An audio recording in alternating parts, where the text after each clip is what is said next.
Brandon Figueroa is fun, man. He's a good fighter. Just stopped Carlos Castro in the 6th round of their WBC eliminator before Mark Magsayo versus Ray Vargas, which is about to happen. Fight just ended. Figueroa, like I said, not only an entertaining fighter, but very good fighter, crafty, and throws a lot of punches. He just swarms you. He's one of those odd fighters in that he has length, has height, but he'd rather be on the inside, letting his hands go. And when you have a fighter with long arms like that who can fight on the inside and free himself up to land those shots, both body and upstairs, changed levels, he's a good fighter. And you're talking about a guy who arguably beat Stephen Fulton Jr. at 122. That was a close fight. Could have went either way. And Stephen Fulton Jr. is a beast, arguably a top 10 pound-for-pound fighter in the world. And Figueroa arguably beat him, then moved up to 126 and just did this to Carlos Castro in the WBC eliminator. He'll get the winner of Mark Magsayo versus Ray Vargas, which is about to happen as I'm filming this video. But when it came to this fight, Figueroa, when he steps it up, when he puts his foot on the gas, he threw, I think, 135 punches in the 3rd round. He just swarms you. You're talking about 180 seconds in a round. He just threw 135 in a round. So you're talking about a guy who threw almost a punch per second.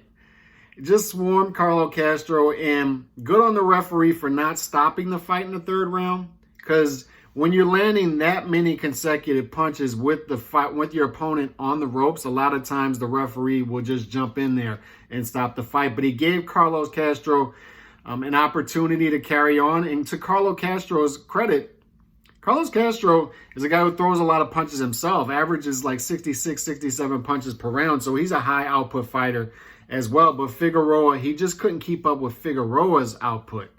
And Figueroa landed to the body, hurt Castro to the body in the 3rd round, and then back upstairs. But Castro, to his credit, recovered, had some good moments himself. And then in the 6th round, you saw Figueroa's craftiness, right? And his intelligence. He's on the ropes.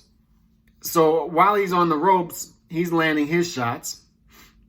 Okay? Then he flips Castro to the ropes, and then he starts raining down punches on him. And knowing that the chances of the referee not stopping the fight multiple times when you're landing consecutive shots, like 12 to 15 consecutive shots on your opponent while he's not throwing anything back, that tells you that he's a highly intelligent fighter too, because he knew there was a chance that the referee was going to step in and stop that fight. And for Castro, just couldn't find a lull in Figueroa's activity to hold Figueroa or to throw something back. And didn't really complain too much when the referee stopped the fight, which tells me that it wasn't really a bad stoppage in my opinion. A lot of people were saying it was premature, but I thought the stoppage was okay. It's just when you're getting hit with 12 straight shots, they're all landing 10 to 12 to 15 straight shots. You can't really complain when the referee stops the fight and you're against the ropes. You can't really complain there. The referee doesn't want to get in trouble if you get hurt, so. I thought great performance by Figueroa in the eliminator, and I would favor him against Magsayo or Vargas, to be honest. I think he's looking good at 126, stepping up. So we'll see where Figueroa goes from here, and he'll get the winner of this fight. So good for Figueroa, good performance by him.